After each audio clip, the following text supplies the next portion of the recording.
ചാക്കോച്ച, ഇപ്പൊ മമ്മൂക്കായെ പോലെ തന്നെ പക്ക ഒരു ജെൻസി ട്രെൻഡിൽ നിൽക്കുന്ന ഒരാളാണ് താങ്കൾ. ഇപ്പൊ താങ്കൾ ഇട്ടിരിക്കുന്ന കോസ്റ്റ്യൂം എടുത്ത് നോക്കിയാൽ തന്നെ ഏതല്ലേ മറ്റുള്ളവരെക്കാൾ ഒരുപാട് എടുത്ത് നിൽക്കുന്ന, എങ്ങനെയാണ് ഇത് കീപ്പപ്പ് ചെയ്യുന്നത്?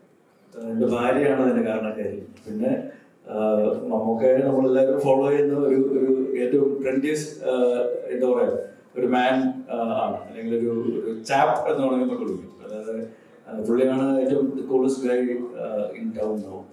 ഈ കണ്ടുവരുന്ന പടങ്ങളൊക്കെ ഫുള്ള് ആക്ഷൻസ് ആണ്. ഇനി വരാനുള്ള പടങ്ങളും ചാക്കോച്ചന്റെ ആക്ഷൻ ആണോ? ഞാനിപ്പോ ചെയ്യുന്നത് രതീഷ് പൊതുവാണ് എന്ന തങ്കേശ്വറിന് ശേഷം ഒരു ഫുൾ ലെങ്ത് ഒരു സിനിമ ഞങ്ങൾ ചെയ്യുകയാണ്. ഒരു ദുരൂഹ സാഹചര്യത്തിൽ എന്നുള്ളതാണ് സിനിമയുടെ പേര്. അതിൽ കുറച്ചുകൂടെ ഒരു ഫണ്ണും സെറ്റയറും അത്യാവശ്യം കൂടിക്ക് ആക്ഷനും കാര്യങ്ങളൊക്കെ ഉണ്ട്. പക്ഷെ അൾട്ടിമേറ്റ് ഔട്ട് ആൻഡ് ഔട്ട് ഒരു കുറച്ചും കൂടി ഒരു ഹ്യൂമറും കാര്യങ്ങളൊക്കെ ഉള്ള ഒരു സിനിമയായിരിക്കും. അതിൽ ദിലീഷ് പോത്തൻ, സജിൻ ഗോപു, നമ്മുടെ ബെഞ്ചമിൻ ബോയ്സ് ഡയറക്ട് ചെയ്ത് ചിദംബരം അഭിനയിക്കുന്നുണ്ട്. പിന്നെ ജാഫർ ഇടയ്ക്ക്, സുധീഷ്, ഇങ്ങനെ ഒരു ഇതുവരെ നല്ല ടാലന്റുകളുണ്ട്. തീർച്ചയായിട്ടും അത് വേറെ രീതിയിൽ ആൾക്കാരെ എന്റർടൈൻ ചെയ്യുന്ന ഒരു സിനിമയായിരിക്കും.